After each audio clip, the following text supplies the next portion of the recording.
So this offseason is the time for House Steinbrenner to spend and to spend big. Okay. You want to know why? Let's get into why.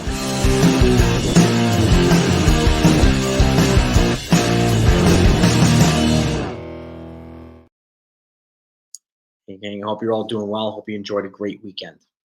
So this is a very important offseason for the Yankees and House Steinbrenner, right? And Brian Cashman. So for a number of reasons. One, because they're in fourth place this past year, and the teams in the American League East are getting better. And they're going to have to do something like that. And especially the teams ahead of them, the Rays, the Blue Jays, and the Orioles are well positioned for many different reasons to improve. So, but there's some dynamics here, and I'm going to go over every team in American League East because I think these are the teams that can really be the most aggressive and most problematic for the Yankees. Notwithstanding the Rangers and a couple other teams as well, but the AL East is a behemoth. And in order to survive the AL East, you're going to have to make behemoth moves. And the Yankees are in a position where they have to absolutely do that. And again, we're a week away from the winter meetings. I'll be busy during the winter meetings. So if you're somehow not subscribed to the channel, make sure you do that right now, please. That way we don't miss anything that comes in, whether it's breaking news, trades, free agency, Yankees news, non-Yankees news. I want to make sure you get it, and I want to make sure they're one of the first people to get it. So hit the notification bell too after hitting the subscribe button. I thank you so much for both. Now, let's go over each team, okay? You got the Toronto Blue Jays first. Now, here's some reasons why I think the Yankees need to be aggressive, excuse me, aggressive in the free agent market and the trade market, okay? The Blue Jays have similar needs as the Yankees, okay? They've got George Springer and Dalton Varsho in the outfield. They need another outfielder, just like the Yankees do. Yankees need two. They also need pitching, just like the Yankees do. And a lot of folks don't notice, but Toronto Blue Jays are basically owned and run by a corporate conglomerate. So if they want to spend like Uncle Steve from the Mets or like Hal from the Yankees, they can do that. Okay. And they're a pain in the neck to a lot of teams, most specifically the Yankees. Similar needs. So with the position that they're in and having there's been some trade discussions between them and some other teams to maybe offload some frustrating offensive players, but this is where pitching depth has never been as deep as for a long time, and as well as role players and secondary level players behind right below the top guys. And the top guys are not very they're few and far between. You got the Cody Bellinger at the top, or mostly at the top, but guy that's at the very top is not a free agent. It's Juan Soto, okay, and some other folks like Ronald Acuna, Freddie. Those folks are not free agents. That's the layout this year. But there's so many role players, and they're going to have to probably replace Matt Chapman at third base. So Jamer Candelario represents a good replacement, who's going to cost a heck of a lot less, right? Some of the Yankees, some of the outfielders the Yankees are looking at, Jung Hoo Lee and some other folks represent good fits for the Blue Jays too. So and this is where I think the Yankees need to spend aggressively because the teams like the Blue Jays, and we'll get into the other teams too, I don't think they're going to be going after the Sotos and maybe even not even the Bellingers and not the Yoshinobu Yamamoto. So this is where I think the Yankees would be wise to be aggressive with those guys. And if they miss out on those guys, quickly pivot to the guys who the AL East teams are very likely going to be going after. We can take them away from them.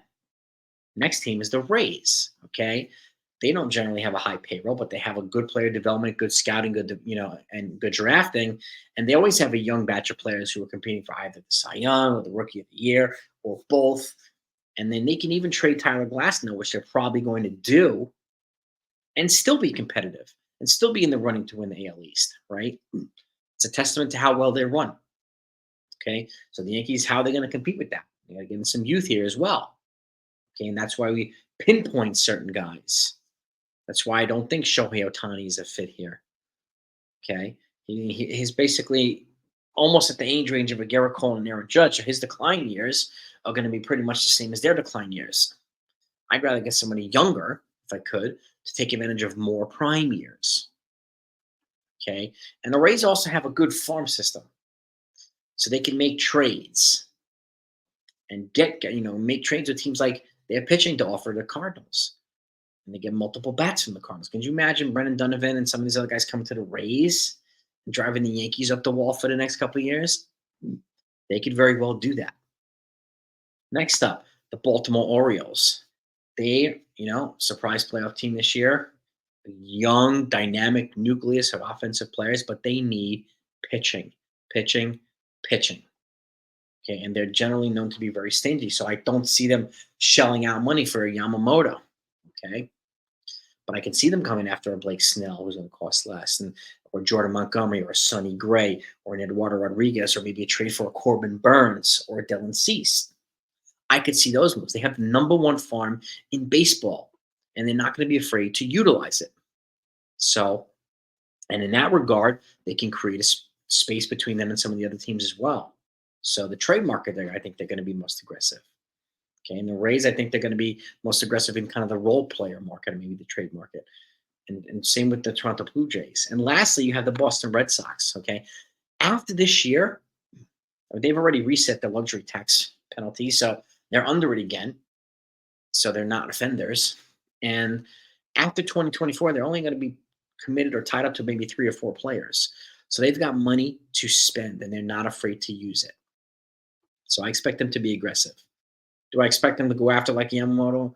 There's speculation, and some chatter. I would imagine they're probably going to make an offer and get an interview with him at the very least, get him to visit. Okay, but at the end of the day, I don't see him getting Yamamoto, but I can see them getting a Blake Snell or Jordan Montgomery or somebody like that. Okay, and getting some other good role players too. I can also see them making a trade with the Cardinals for like the Brendan Donovan, some of those same types of trades that the Rays can make. I could see the Red Sox making that trade. Any one of these moves by any one of these teams would put them in a position to be better than the Yankees, which is why, again, I think this is the right offseason for the Yankees to be aggressive in trades for the high-end players, aggressive in free agency for the high-end players. They have the money, just like these teams. Now it's time to use it. And again, take advantage of the market, please. Okay? And yes, Yamamoto and Soto are the 2 kind of Rolls Royces that folks want. Okay, but if it doesn't happen, they need to be able to quickly pivot and get some of these other guys who these teams right in front of us are looking at as well. Don't let your arch rivals in the division get these guys. Okay, and load up on depth. If you're not going to get the Rolls Royce, and I've said this before, you're not going to get the 2 Rolls Royces, then get 6 BMWs or 6 Jaguars or 5 Jaguars. You're still going to be good. Okay, they need multiple bats. Soto's just one of them. They still need another. Okay, they need bats more than they need pitching. Yamamoto would be a luxury for the rotation. But if you add him to the Garrett Cole and Cross Rodon, that's essentially a 3-headed monster, especially if Rodon's back healthy. So, and back to his normal self. They can add a reliever too. And again, this puts him in a position to be creative in other areas as well. So, and the Yankees have, of these teams right here, the Yankees have the most holes to fill. Now's the time to fill them. Not next year. This is what happens with the Yankees. The Yankees have got themselves twiddling their thumbs too many times, waiting out the market, okay, losing out on opportunities to sign guys while teams in the American League East and other teams have signed them. The Texas Rangers, the Red Sox, the Rays, the Jays, like these guys. Let's not make that mistake this offseason, please. So let's capitalize. Bum rush these teams. Bum rush them in free agency. Bum rush them in the offseason in the trade market. Just annihilate them if you can. Okay? Now's the time to do it and show these folks that you mean business. You're the Yankees and you mean business. So, but again, give me your feedback, folks, one way or the other. And I mean, these teams represent to me the biggest threats to the Yankees. Okay, biggest long-term threats and short-term threats. Again, notwithstanding a couple of teams, the Rangers are going to be formidable for a while, world champions, and some other teams. But right here, these teams right here can provide the Yankees with a just endless amount of headaches. And if you take away a weapon from the Blue Jays, take away a weapon from somewhere else, the Rays or the Red Sox, you're putting themselves in a better position. And if they somehow add a Juan Soto or Yamamoto or both, and they can get some supplementary players, that would be a good fit in Boston or Toronto or Baltimore or Tampa, then that would be a heck of a way to have an offseason. So Let's get into this. Okay, I want to know what you think. Now is the time, guys.